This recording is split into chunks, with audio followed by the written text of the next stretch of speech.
Welcome to Geeks Corner. I'm Mr. Daps. I'm Katie. And we're so excited that you're here on the first Tuesday after Disneyland's 70th birthday. Don't you typically say the last Tuesday? Yeah, but I decided to switch it up. Ooh, he's edgy. Switching things around, playing with it, whatever. It has been a very busy week because of Disneyland's 70th birthday and a bunch of other things that are going on. But before we get into anything, what should people do, Katie? You should subscribe to this YouTube channel. I would assume you're watching it here on YouTube, but if you're not, weird. Subscribe to us on YouTube at Daps Magic. We are almost 200,000, and that would be super cool to do before the end of the year. You should go to our Patreon, patreon.com/Daps Magic. There's a pre-show to the show. Super fun.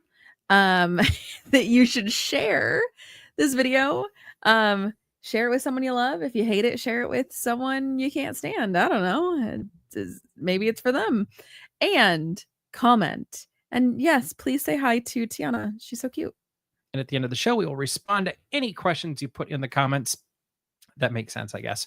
But during our special comments Tiana section, might it's a lot of fun. Also respond. If you have comments for Tiana, let me know. She might grumble into the microphone at you. But now it's also time to let us know which Muppet you think is going to be highlighted this week as we talk about Muppets. Thanks, Dad. Thanks, Mr. Daps. Thank you, Mr. Daps. Thanks, man. Thanks, Mr. Daps. Thank you, Mr. Daps. Thanks, man. That's still one of the coolest things ever. That is right. We had an interesting choice, I felt like, this week for Muppets. Not completely unknown. But maybe not, maybe a little more obscure. Where do we think it's going this week? Typically when they do an obscure Muppet, they follow it up with like a more well-known That's Muppet. what we thought last week, didn't we? Mm-hmm. Who was... Anyway, keep going. Who was the week before? No, I don't remember. Anywho, I am going to say... You know what? YOLO. I'm going to go back to saying Gloria Estefan. Okay. Gloria Estefan deserves a week. Okay. And I see Uncle Deadly in here. I see Statler and Waldorf. And yes, while she is our favorite Muppet, Tiana does not officially count as a Muppet of the week. She's not a real Muppet. She just wishes she was a Muppet. Well, she doesn't wish she was a Muppet. Beauregard, yeah. Beauregard is not entry-level Muppet. But he's also not like deep cut Muppet. Yeah, he's in the middle. I think that's fair. Yeah.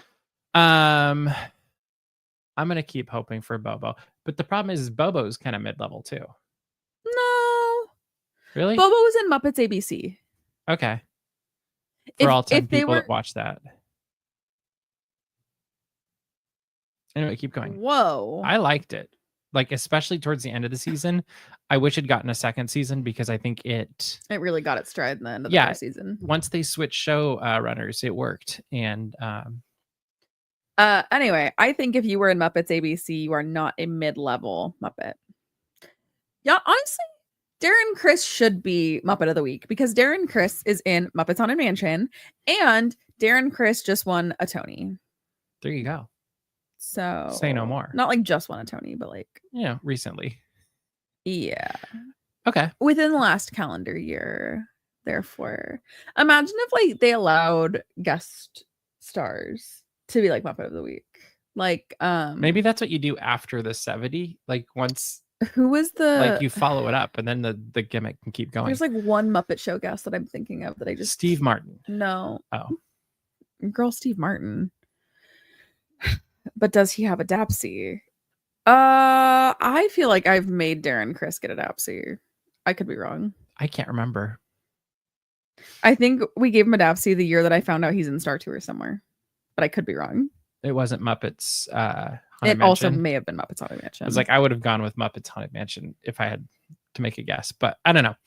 All right. Well, there's our guesses. We'll see if any of them are even remotely close. They probably won't be. And should there be a Dapsy Muppet Hall of Fame? Yes. I kind of like that idea. Let's remember that. Let's get back to that in the comments. That's a very good idea. Okay, we'll come back to that. All right. Well, it's been a very busy week, and one of the things that came up this week is a new section of Daps Magic, which doesn't happen very often at all. And it came from a couple conversations I've had through the week. And one of them came from a observation that nobody is really highlighting, I guess you could say, the Disney adjacent organizations that promote, protect, and preserve the Disney legacy. Mhm. So whether it's the Walt Disney Family Museum, Disney Birthplace in Chicago, or Toy Town. that scared me, Scared or me too, man. Marceline Hometown Museum, things like that. The Carolwood Barn up in Griffith Park, things like that. And then also like Ryman Arts and Chalk, because these are all things that one way or another are connected to the Disney legacy, but they're not the Walt Disney Company. Mhm. And they all do good things. That was the other part I wanted to have included in this. So with the help of our, I think it was in Patreon, right? Yeah. With the help of our Patreon, we came up with a name. Thanks. I think Clocky came up with it, called Other Happy Places. And if you go to dapsmagic.com and you go down the homepage just a little bit, you will see there's an Other Happy Places section with a link to more Other Happy Places news.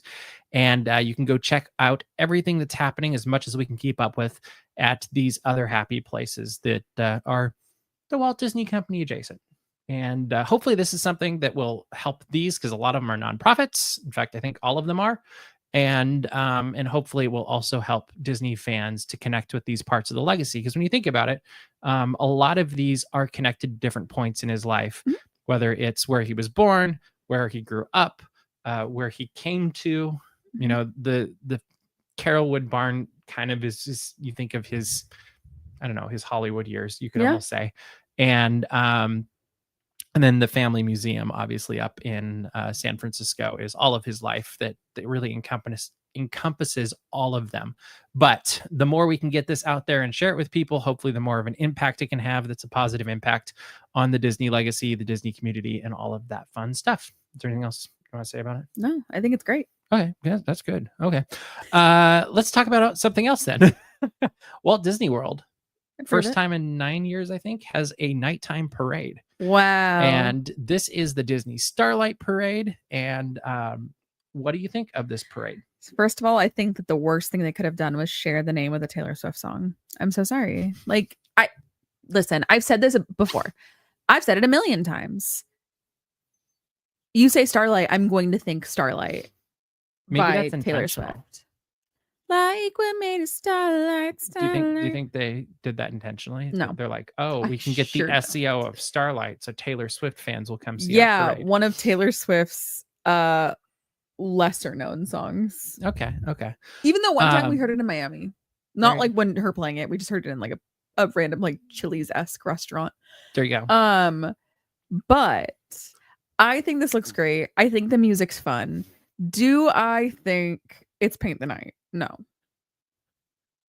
I do not. I actually wonder, like, I've been thinking about this too, do you think it's, like, I wouldn't compare it to Paint the Night because it's a completely different vibe. It's much more of a classic parade than, like, that would be comparing Festival of Fantasy to Magic Happens. Like, they're completely different types of parades. Yeah, but they're both the thing that the through line for these parades that those parades do not have is that these are both successors to Main Street Electrical Parade.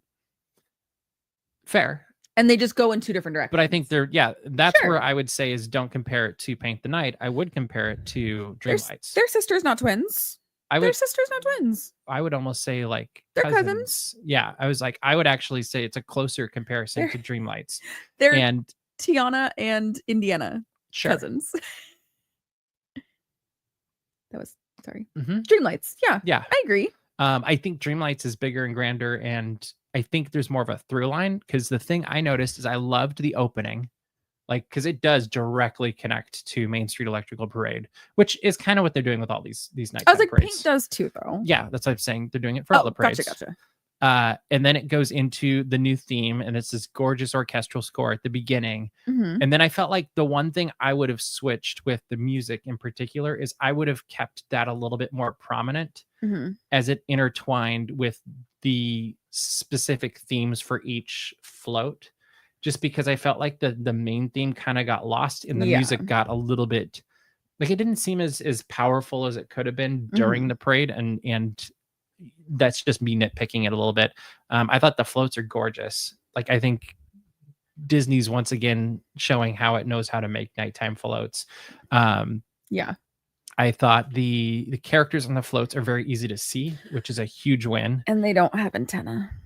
Yeah. No, they did a really nice job lighting them in the dark. Yes. I would like to have seen maybe more on the ground in between the floats and a little bit more action happening there.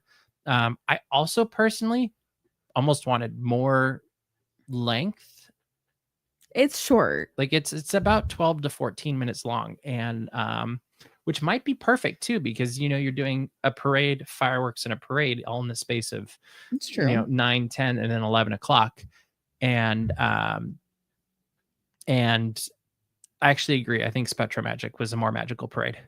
It leaned into the classic that much more. And this one seemed like it was kind of a we're leaning into the classic, but we also still want to dab our feet in the waters of a paint the night type thing. But it looks like it's gonna be a great parade to watch. And I'm excited to see it. And I do like the idea that it's, if it's 12 or 14 minutes, then you're not killing yourself off to see fireworks. Or if you're catching the last one of the night, you're not there till forever. I just really, really, really love Castle Parks having a nighttime parade. Like, I think It that almost needs to be a rule. I think, and the bigger part of that rule is that if you have a nighttime parade, you should have a daytime parade. I completely agree with that. And I see Chris put that in the comments. Yeah. And I do think you need to have that balance, especially when you think of families with young kids. Mhm. Some of them just aren't going to make it to the nighttime parade. No. And they'll enjoy the day. Like, they'll love the parades, but it just may not make it. And unless you're local, that can be a challenge. And I can remember the first time we went to Disneyland when I was a kid, my brother entirely missed the Main Street Electrical Parade, except for the part where we woke up, saw Elliot from Pete's Dragon, and then fell back asleep.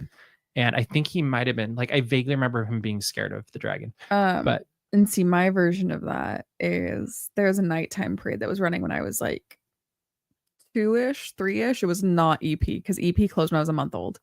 But I made myself fall asleep because I was scared of characters.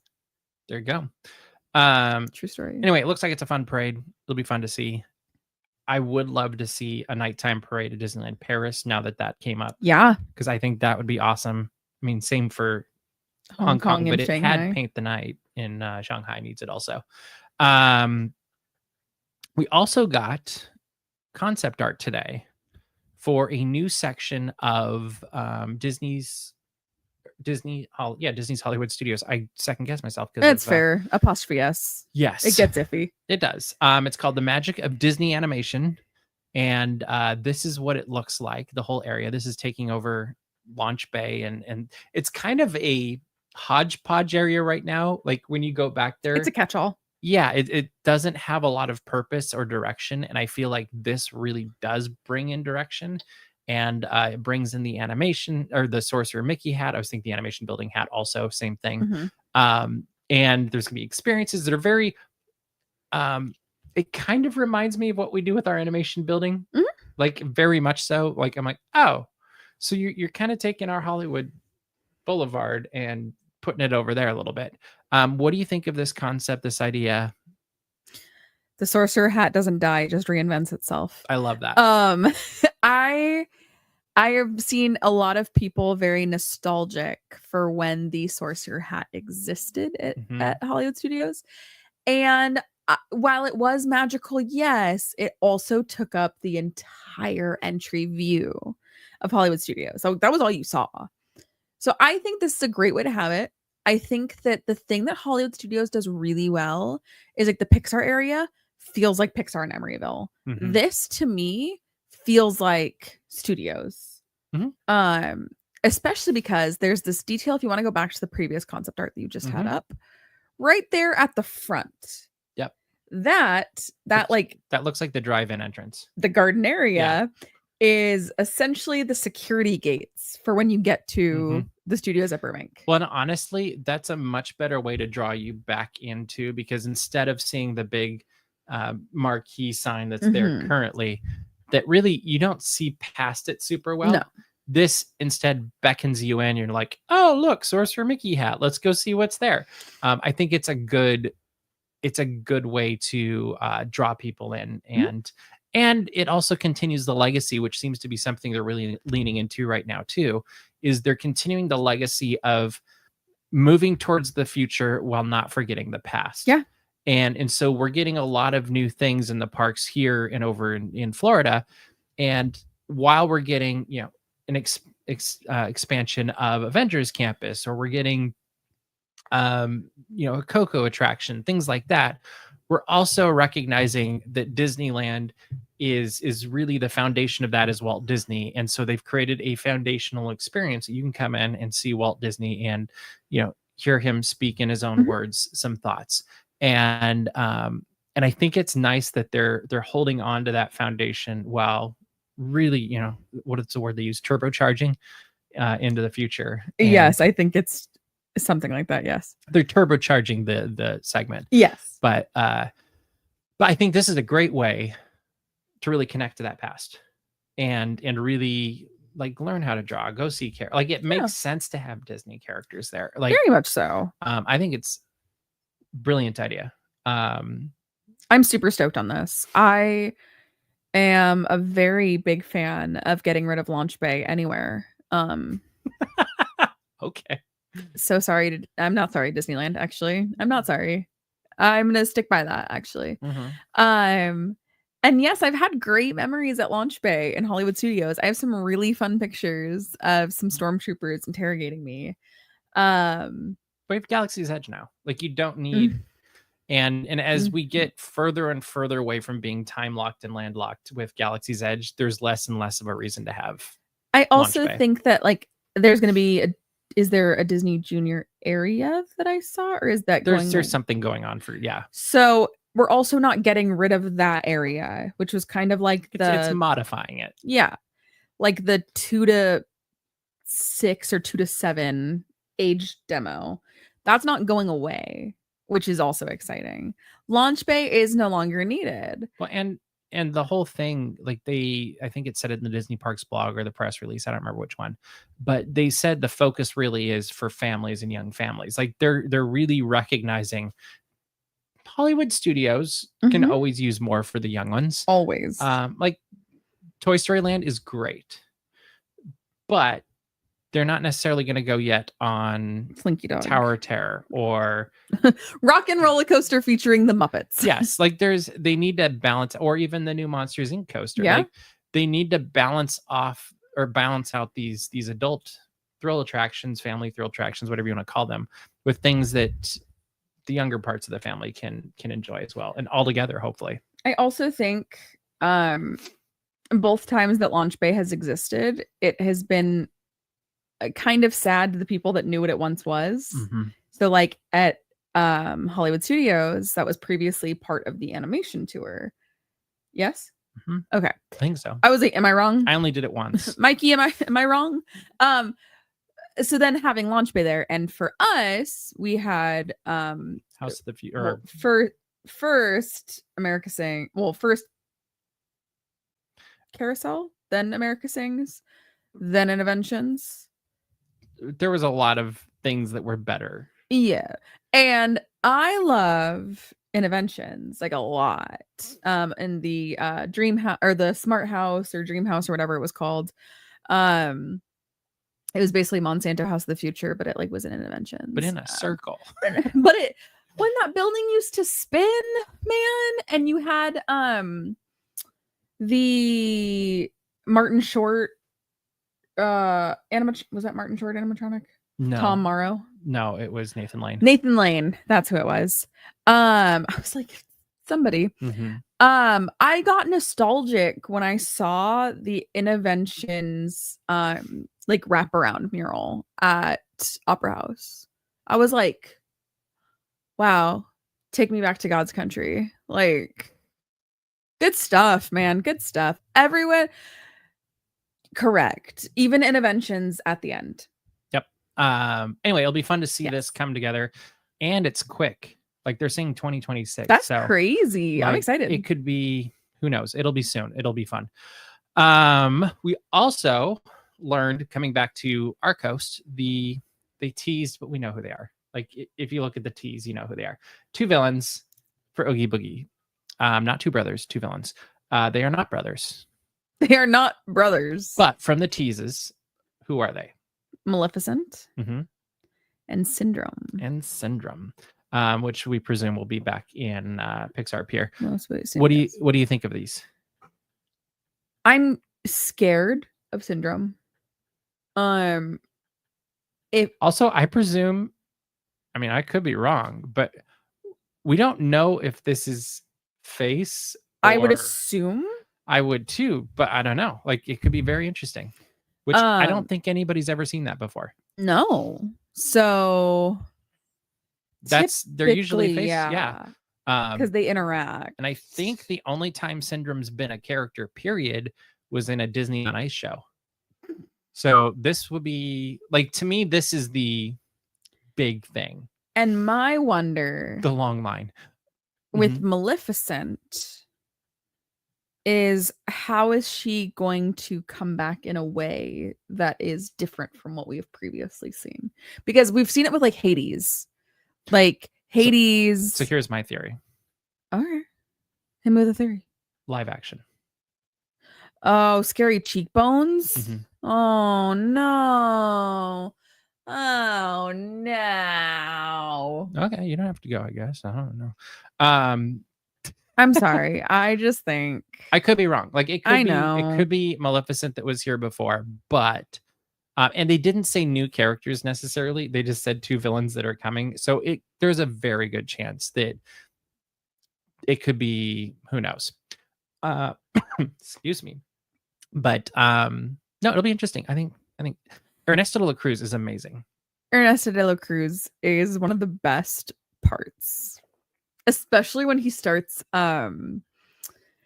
in a couple years past, we've seen some guys try to like out machismo Ernesto, and he calls them out, and it's fun.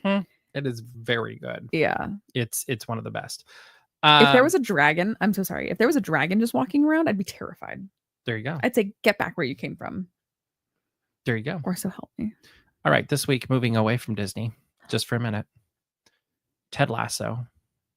They released a video and a photo that Ted Lasso has once again begun filming for season 4, the season we were never supposed to get, but now we are. And they're in Kansas City. That's all we know. Well, actually, we know a little bit more. But what do you think, season 4? I feel so mixed about this. When season 3 ended, I was like, what a cute ending. I also literally deleted all social media off my phone until I could watch the finale. And then I sat and I open mouth sobbed that the show was over. So I went through like the grief process. I was like, which so did the cast. No more Ted Lasso. Yeah. And so that's like logically, right? That's where I am.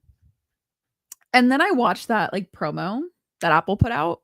It's pretty cute. And they're not even doing anything. They're just all sitting at it all. By the way, it's Ted, Rebecca, Higgins, and Keely. And I watched it. And I was like, yeah, I'm all in. Let's do it.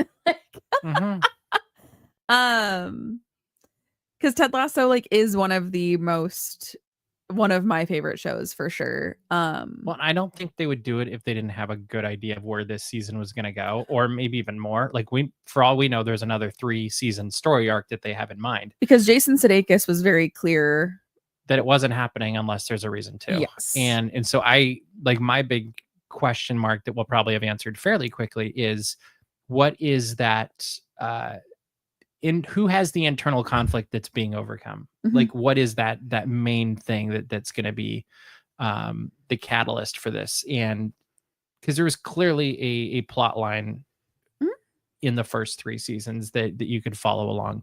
So I'm curious to see what that is, or is it a development of what we already know? Like I just hope it has that sucker punch to the heart like the first 3 seasons The did. biggest thing that is important to me about Ted Lasso is it is showing that even people that you think are irredeemable can be saved if they just believe.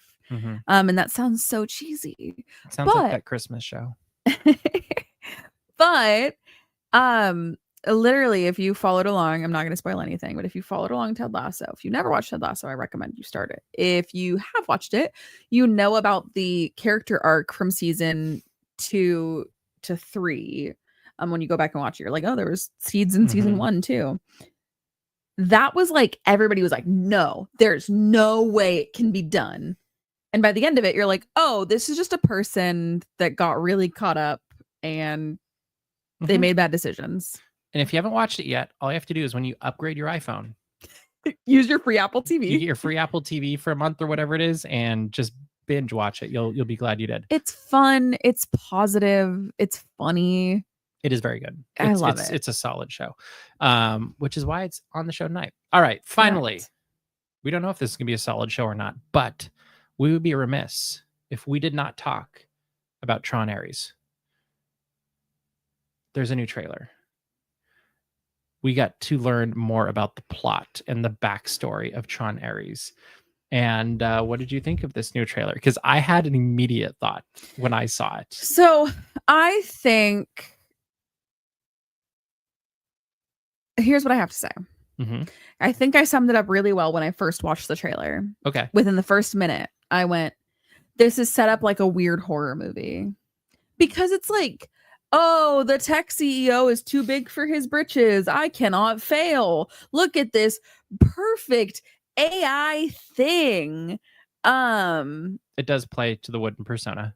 Yeah. I literally was like, I'm sorry, this is the most obvious setup in history. Also, though, like, we are watching everybody downfall to AI around us. So here's what I thought when I watched the trailer. What did you think? It's like, oh, so it's digital Jurassic Park.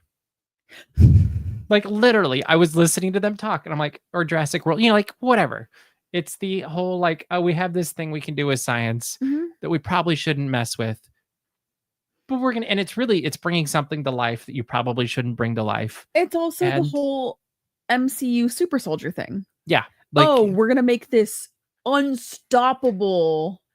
And as excited as I am for it, that is my huge concern, is it's a story that's been told many times. And I really hope there's something unique to it. Like, and if we get, I totally agree. If we get Electronica back, I don't even care then. Like, it would be probably red and black instead of blue and black. We this all time, know what but, you really want. The arcade. I was like, you don't want Electronica back. You want arcade. Flynn's arcade back. I want the whole thing. Like, because you can't have Flynn, because they did the arcade thing without Electronica, or when it was like Electronica Light. And it just wasn't the same. You need the full, like, you need the dancers, you need the whole thing. Yeah. Because there is something that's very magical about the entire experience. And it's taking you through a journey through the night. And I think that's what that did well. That's what Tea Party did really well when it first, like, Disney's at its best when it's taking you on a journey that's unlike anything you can get anywhere else. And it makes you go, wow. Like, to me, any Disney experience that makes me go, wow, like, that's something that Disney does that most people don't. That'd probably be Katie. I don't know, because to answer the Electronica 2-2 question, yeah, it'll be interesting to see. Like, I don't even know what to think at this point, because part of me is like, are they just giving us like a red herring right now, or like, I don't know. Like, I don't know. And I don't know enough about Tron to, like, you keep saying we need to watch Tron. I have no interest in watching Tron at all. Oh, so we can't do a we Daps could watch. If y'all are chilling. I actually think eating popcorn. I think technologically we can do a Daps watch now. We're getting close, at least. All right. Now it's time. If you have any questions or comments that you'd like us to respond to, it is time for Comments.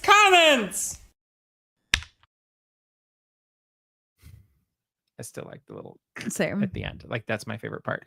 There was one comment you pulled out at the beginning of the show, Katie. Mhm. What was it? Something about Muppets? Scrolling up, looking for it. Had to do with Hall of Fame or something. Oh, a Daps Magic Muppet Hall of Fame. There it is. There we go. Should there be a Dapsy Muppet Hall of Fame? Would that be an entire new Dapsy category? No, I was just thinking like what is your deal? She 100% can like see herself, I'm pretty sure. Yeah. Sometimes. Anyway, Dapsy Hall of Fame. I don't think it would. I don't know. Do you want to do it on the Dapsies? I don't know. Maybe we should let them decide.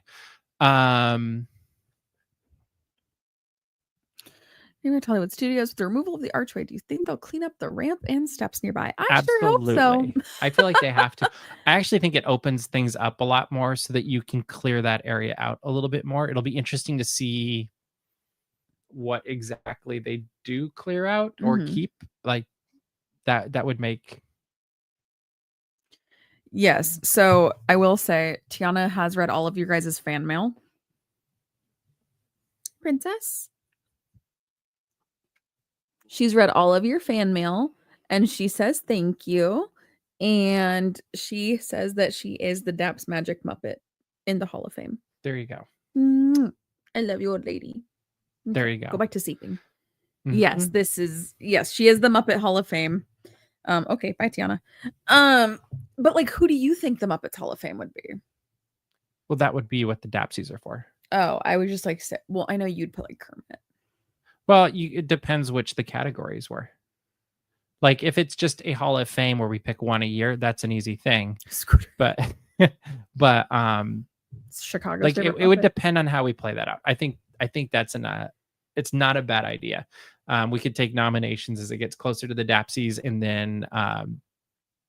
then we could figure out what we want it to be. If you think. Yeah. There you go. Possibly. Bobo the bear.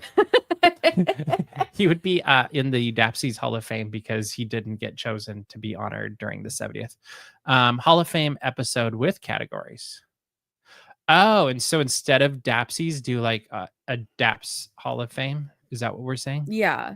Oh, that's an interesting idea. Scooter believes in Chicago. I think you need to make that go viral somehow and just have like Chicago start a thing for Scooter and then get Scooter to go to Chicago. Well, you know why Scooter is a thing for Etsy, right? No, I have no clue. Okay. So you know that like fake map with fake, or it's not fake map. The map is real. It has like really weird inflated survey numbers. That's like, oh, this is each state's favorite Muppet. Oh, yeah. It said Illinois' favorite Muppet is Scooter. So Etsy has really taken that home. Well, good job. But you know who California's favorite Muppet is? Who? Who's the one Muppet I hate more than anything in the world? Who? Waldo C. Graphic. See, that just doesn't make sense. Nobody knows. I think they just make it up. Nobody knows who Waldo C. Graphic is. And the whole state of California isn't like, I love Waldo C. Graphic. Also, you survey all of America, everybody's going to say their favorite Muppet is Kermit. You might have a few Miss Piggies in there. No, I think they made it up. Anyway. Do you get, if you get a Dapsy, do you get in the Dapsy Hall of Fame? See, that's where it gets tricky.